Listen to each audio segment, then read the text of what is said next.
What's up, everybody? Thralls here once again on Necrotic. I'm Jammin John. And we have an album review for you. Actually, technically two, but we're going to call it one album, and we were fucking stoked for this one because we're a giant fucking fan of this guy and pretty much almost everything he's done. Everything he's ever been in, really. Yeah.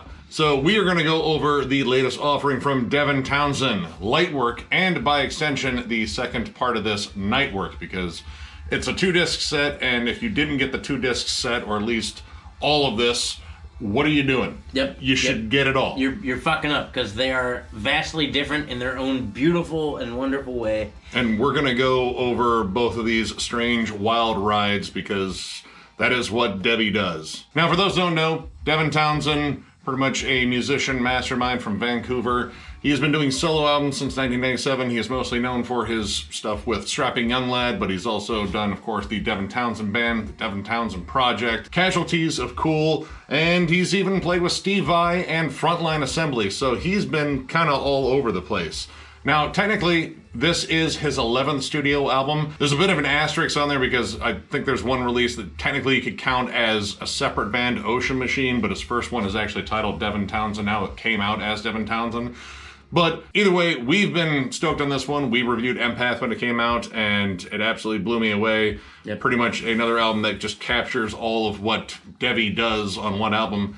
This time we get it over the course of two very different albums, and two albums that really complement each other well. You definitely get two different sides of Debbie on this, and man, Debbie's got about as many sides as like a 20-sided die, so 20. Now, much like Empath, this comes out on Inside Out Music, and he's definitely found a happy home there because that is a very prog-centric label, and, well, all right, we're going to get into this one, and we're going to start with Lightwork because that's the first one we listened to. Yep. And this is like a very chill album overall. Like, this is not the wild roller coaster that Empath was, where it is constantly dipping and diving and turning to the point where it's trying to snap your spine with all its wild transitions. This is very smooth and very chill. There are still a lot of transitions in here, but as far as like heavy song, there's 10 songs on this album. As far as heavy songs are concerned, there's only one, Celestial Signals, which is later in the album, and it's heavier,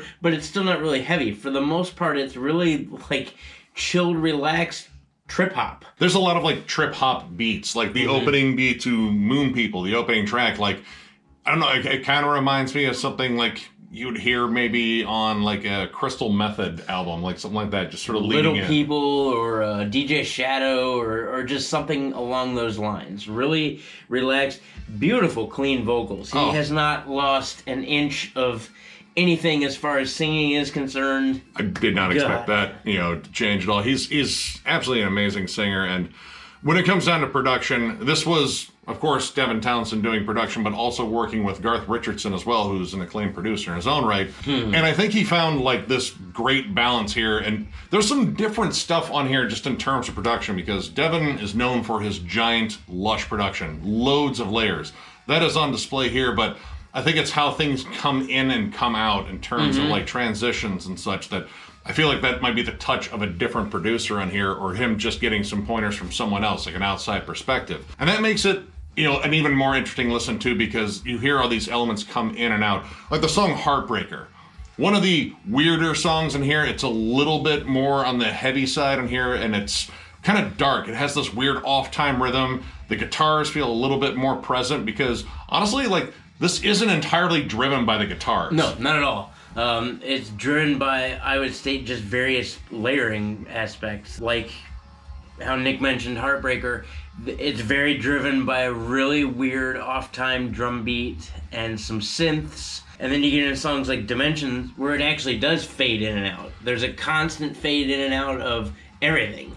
Like, it gets quiet, and then it gets louder, and then it gets quiet, but it's all in like this dreamy soundscape. Yeah.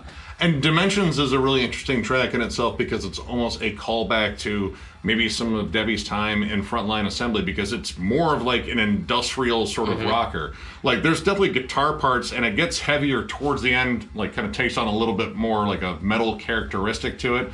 But the bulk of it is sort of this steady barrage of like dark synthy sort of trippiness. And it comes at an interesting point on this album. Like the first few tracks on here, Moon People, Lightworker, Equinox, and Call the Void, all kind of embody like sort of like a positive vibe. And positivity is kind of a big thing with Devi. But towards the middle of the album, namely in Heartbreaker and Dimensions, it gets a little bit darker. Like it's a little bit strange. And when it comes down to listening to this album front to back, it is almost kind of like a journey. Again, not the roller coaster. It's more of like a long, well-paced journey from coast to coast. And you kind of get that with the foghorns and the sea sounds that started off and end it when you get down to Children of God.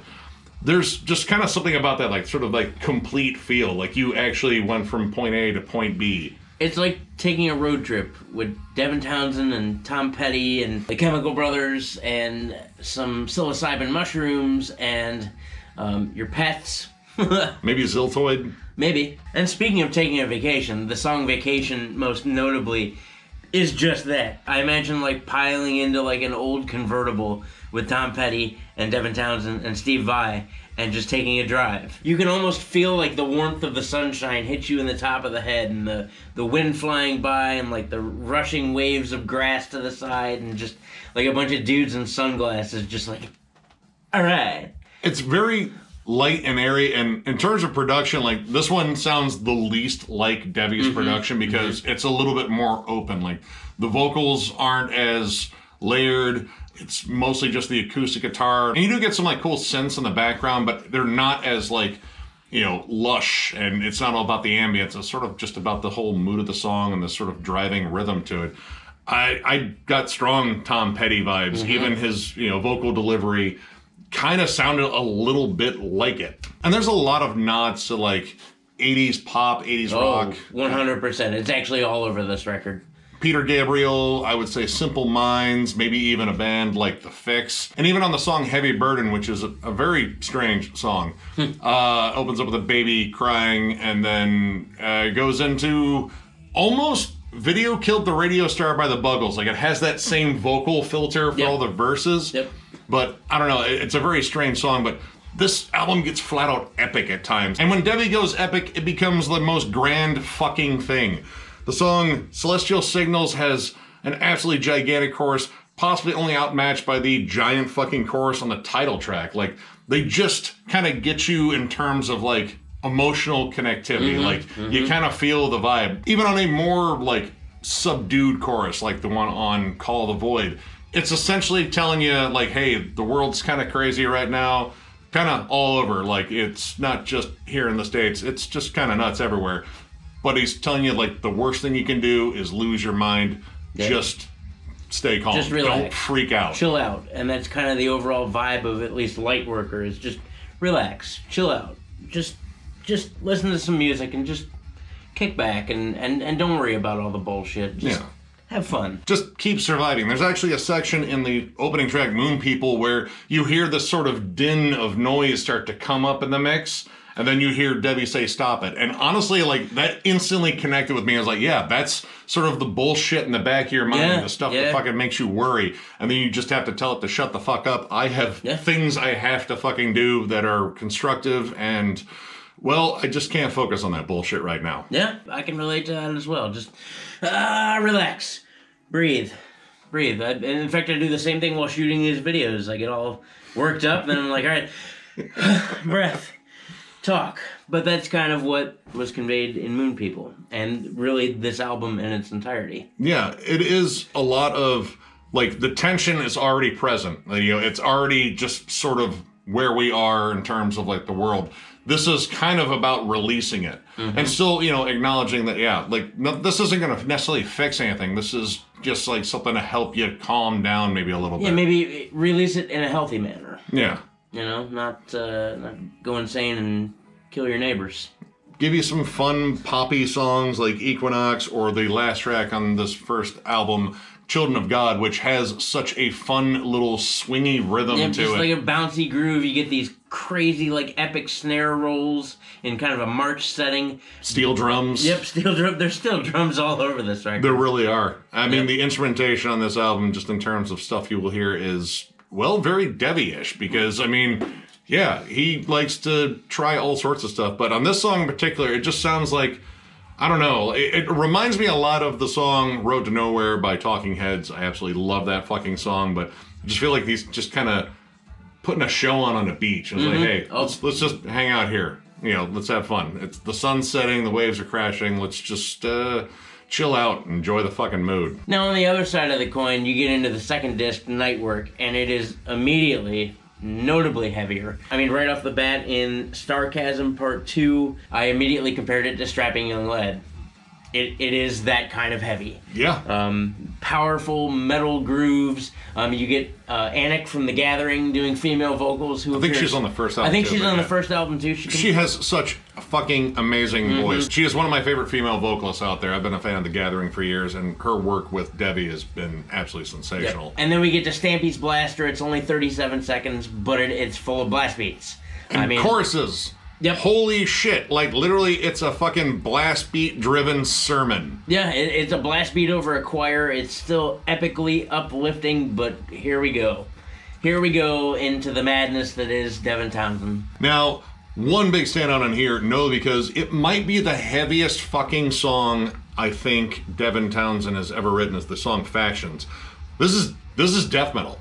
Like, yep. I'll be fucking flat out honest, this is a death metal song. Blast beats, tremolo riffs, deep fucking nasty chugs and breakdowns. It is the most metal-centric song on this entire 2-disc set, and its presence is immediate.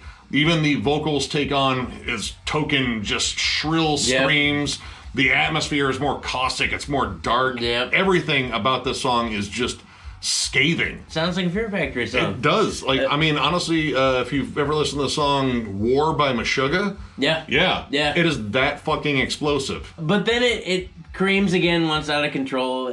My favorite part of prog music. All over the map. The song Precious Sardine is a gigantic, like 10.5-minute song, and it is just all over the place. It starts out a trippy, fun, bouncy song about being in quarantine. Like, you can actually, like, he's like, oh, you're sitting down, you can't go anywhere, the kids are home, I wish I could go outside.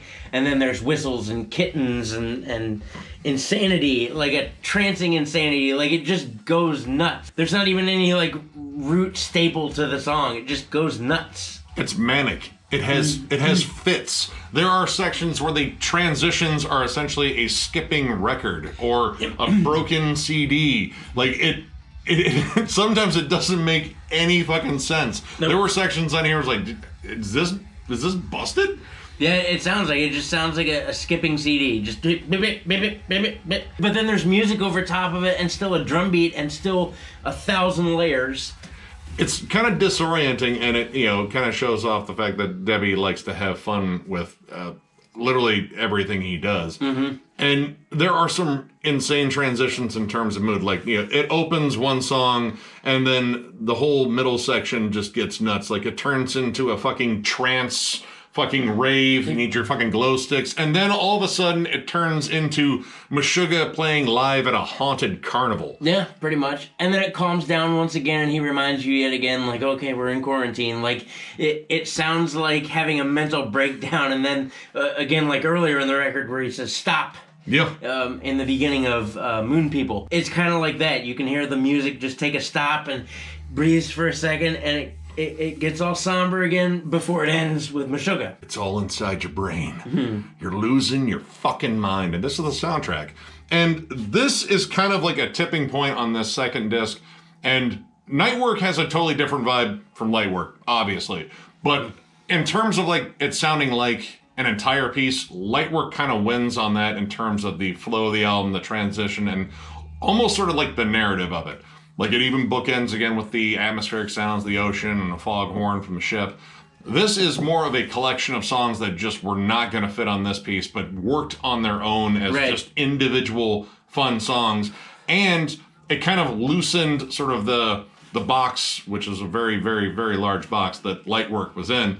But it kind of loosens it and kind of goes, like, more genre skipping happy. Like, this becomes a really wild listen when you get down to songs like Boogus, Sober, and Carry Me Home. They are vastly different from one another. Boogus, I think, is unlike any other track on this record.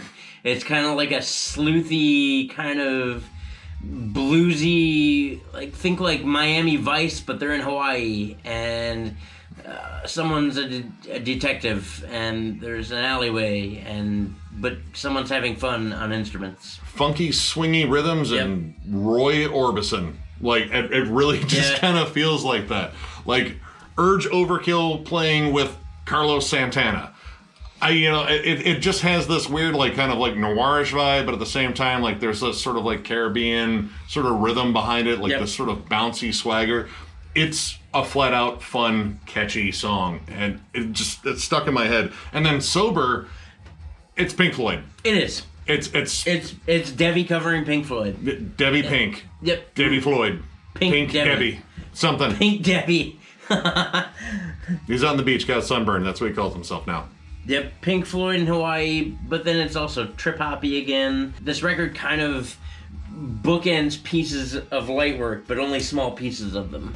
It's a very chill song. Like, you're just kind of instantly calmed down. Like, if your heart was still fucking, like, picking up the fucking pieces of the panic attack of sardines. This song is the one that just kind of calms you down and reminds you, like, hey, dude, it's all good, man. And then there's the last track, Carry Me Home, which, I don't know, seems kind of like country westernish almost. It is. He's sitting on a porch with a piece of straw in his mouth playing Down banjo. at the Debbie Ranch. Down at the Debbie Ranch, we are relaxed. Where the deer and the antelope have giant space lasers on their antlers. And while Lightwork ends in Children of God, we have Children of Dog on here, which I think is very entertaining in terms of the name flip. Sure. But it's a reprise, but I think maybe the dog one has a little bit more fun with it. I mean, there's a couple of like heavier moments towards the end, and definitely when it gets into the bridge of the song, there's a lot more work as far as like guitar solos and as far as opening up that song a little more. Whereas the first version was a little bit more closed off. It's built on the hook. hook. This just kind of comes out to play, built on the hook. And that's kind of the overall thing on this listen, because it is 2 albums technically. It is 100% Devin Townsend, regardless of all the style shifts. It still is very much Devin Townsend, and he knows how to write great hooks. And then there's this level of, like, again, positivity, reinforcing a lot of, like, good mental health tropes. And believe me, we could use them. But there's that thing that, honestly, I kind of look for more in stuff like this is, like, emotional connectivity. Like, because I can connect with this on an emotional level, too, because there's a lot of stuff that he says that resonates with me, and it's backed by just great songwriting. This isn't, like, about, like, flashy play and technical stuff. Like, that's definitely there, but it isn't about that. The whole vibe of this, and the whole vibe of just Debbie when he puts out work, is how he's feeling at that moment. So it's essentially his heart going into his work rather than just his brain. It's like a more pieced together stream of consciousness. It's like there's a root there. Ultimately, he is telling you to be happy, but he kind of gets more real in the sense that he allows the music to show what it's like in a discombobulated brain trying to put the pieces together. And like it gets crazy, but it's cool. Yeah. The road to happiness. I mean, there's going to be speed bumps. There's going to be all sorts of shit. Like, you just got to keep trying to stick to that road forward. as much as you can. And following an album like Empath, this is almost kind of like it, but in a broader sense, namely because there's more room to work. You still get a lot of the crazy, frantic energy that is on Empath, more so on Nightwork than you do on Lightwork. But overall, this feels just, I don't know, like one very complete piece and a lot of cool extra stuff that I'm just glad we got that out too, because it showcases, again, the tremendous fucking wheelhouse that Devin Townsend has. So overall, I am going to give this 4.5 stars. Holy shit, Debbie did it again. Look at me being surprised. I've been a huge fanboy of this guy just because, man, he just knows how to write some amazing songs. But again, like, they're amazing songs on technical levels, songwriting levels, but you can also connect with them on an emotional level. And this really just showcases kind of everything that he does well again. And again, like on a broader sense, because you have 2 albums here. This showcases some of the heaviest stuff that he's ever fucking done and some of the softest stuff he's ever done. The great vocal hooks are all over the place. It sounds lush. It sounds full. You can get lost in this. And I really like that vibe. Like, everything about this is just entrancing, whether it's at its most brutal or at its most subdued. It's great at building tension. It's great at releasing tension. It's great. We'll just say that because, I'm once again blown away because that's just kind of what Debbie does. If you are a fan of Devin Townsend, there's a good chance you already had this pre-ordered. I get it. I did too. Right. If you have never experienced Devin Townsend, this isn't necessarily a bad place to start because you kind of get everything that he does. It's like the everything bagel. Yeah. If you just like crazy, imaginative music that is heavy at times and then not heavy at other times and just kind of goes wherever the hell it wants to, definitely check this out. It's just another amazing listen from Debbie. What else did you expect? It's a 4.5 for me too. In fact, I knew that 3 songs into the first album. It is a wildly creative listen, as is most of what this man has to offer the world. Like Nick said, being able to connect with music is one thing, but being able to connect with the artist through their music is another thing. First of all, Debbie's such a nice fucking guy anyway, and has been very open over the years about his struggles and mental health and whatnot. And this record just shows pure beauty on all facets. Like, it's a microcosm of his entire view of the world. And that's what you always get through Devin's work. But the stark, vast differences between these 2 albums, it plays with each other so nicely. When you think of the first album versus the second album, like, everything just kind of smooshes in together and you're like, all right, it all makes sense, even though it shouldn't, because it's a wild journey. I just took a road trip. I just came across the country, and it is kind of like a road trip. That's a lot of cum. You shut your whore mouth. Vacation started out beautiful in very wonderful areas, and then, we got stuck in an ice storm and had to stay in a rapey murder motel. And then and things got a little bit nicer, and then a little bit boring, and then we got lost in Chicago, and then, whatever. But that's kind of what this album is. It's a great journey. It's very fun. At no point in either of these 2 albums was I bored. It plays with your senses, just as he is showing you all of what he feels. It plays with the mind and lets you feel all of what he's feeling to go on a crazy journey. Very exciting listen, very fun, smiley. You'll definitely be holding your lighter in the air at some point, swaying back and forth as if you took a crazy trip to Disney, which I think he should do. I think he should score a Disney movie at some point. That's beside the point. Yeah. This record is fucking awesome. I knew it would be. And like Nick said too, if you haven't heard of Debbie yet, this is actually probably a great place to start. If you have, much like me, much like Nick, you do probably have this record already pre-ordered and will be jamming it to your heart's content. I strongly recommend you do that. But yeah, it's a killer fucking album. I knew it would be though. I'm not shocked in the least.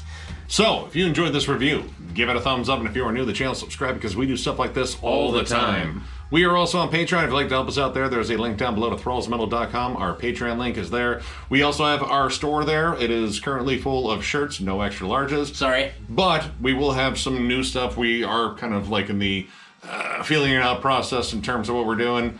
They said maybe to grenades or no. Either way, I didn't listen. I heard yes.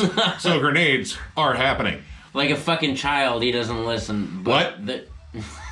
Anyway, grenades. They're happening. There might be, I don't know yet. We need to look at some licensing things. I'll contact the ATF and see what happens. But, yeah. And last but not least, we get to the awkward thank you portion of the video where we awkwardly thank you. Thank you.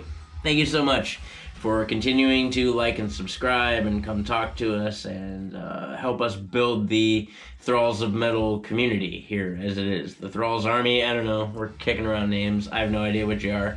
But, we do know that you pay attention and keep showing us some love. And so this is where we show love back to you. Thank you so much for all that you do. Thank you for continuing to show up. I'll shut the fuck up and let him thank you now. Yeah, of course I have to say thank you because he didn't say it enough, clearly. But you all fucking rule, and we will catch you later.